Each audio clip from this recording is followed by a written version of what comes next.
we talked about how we could look back and assess his offense. How about looking forward and figuring out how he can evolve on offense? He's bringing back all 11 starters. That's great. Continuity is wonderful, but you can't stay the same, especially schematically. And he prides himself on being sort of one step ahead of the rest of the league. So what's it going to be? Let's think it through. Defenses are going to be playing a little bit more man-to-man coverage against the Niners because that's what works. Brock Purdy's great against zone. He has the anticipation accuracy to dice it up, but against man, it's a little bit tougher. All of a sudden, Debo can't get open. You're going to see that. So how are you going to counter that? Well, I think we're going to see what he tried to do in the Super Bowl. Empty backfield. No running back. A lot of passing.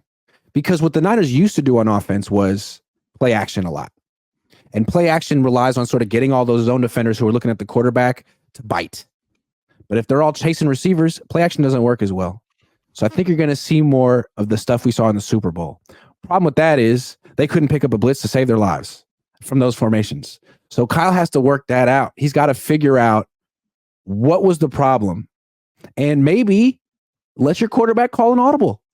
If whatever you called isn't going to pick up the blitz, maybe trust Brock Purdy to figure it out on the field himself. Those are a couple things he could work on. Iggy, let me ask you a question. Is Brock Purdy not allowed to call an audible? He's not. What Kyle will do is he'll give him a couple of plays, 2 calls, and Brock Purdy can go to the line of scrimmage and pick between them. But if he sees that the defense is calling a blitz and whatever he has, neither of the plays can pick it up, there's nothing he can do. Also, the quarterback doesn't set the projections, the center does.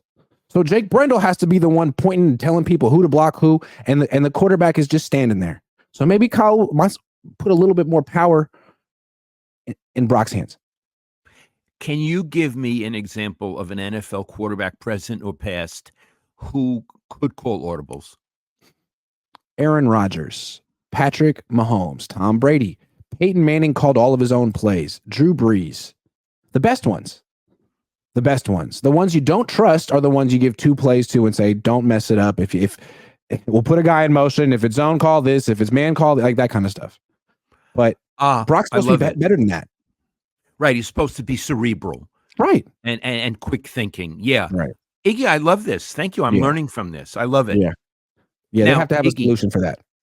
My impression, and I could be wrong, that's how Harbaugh operated too. Like with Alex Smith, just 2 plays. Yep. That's how he did too. I think Alex Smith's career was a disaster before he got Jim Harbaugh. So I think he was trying to simplify things for Alex. Got it. But in this case, you would like to expand things for Brock. Yeah, I think there's more that he can do that they're not letting him do. Kyle's very controlling, and I understand Brock's just turned 24.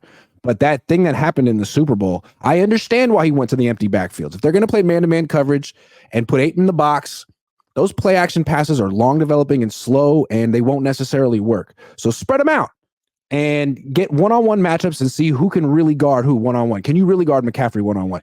Fine. But those blitzes killed it. Like, those blitzes destroyed whatever the Niners were trying to accomplish. So you have to have some kind of solution for it and maybe allow Brock to be part of that. So that's number 3 that he can do on his so-called vacation. Okay, I got another one. Number 4.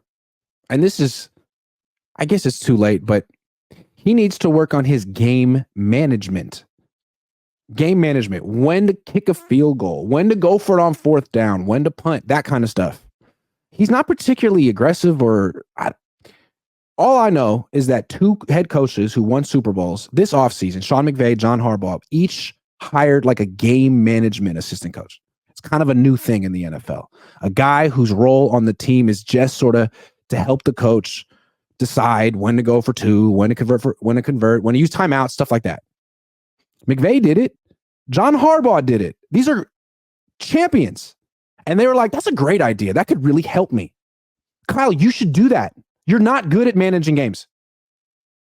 This could help you. It's a great idea. Why not copy Sean McVay and John Harbaugh? It's not too late. Yeah. John Harbaugh is a real veteran, great coach. Forward He has thinking. a coach's demeanor. He's forward Yes. thinking, all of that. Yes. Yeah. So that's a fourth thing Kyle could do is look into hiring a game management coach. And then real quick, a fifth thing, bonus, read the rule book. Start front to back. Just read the whole thing. It would take you a few days. There might be some interesting things in there that you don't know. Hey Kyle, if you read the rule book and it's a real book, I'll buy you a yellow magic marker so you can highlight. Keep you things. engaged. You can highlight the relevant parts and come back to it.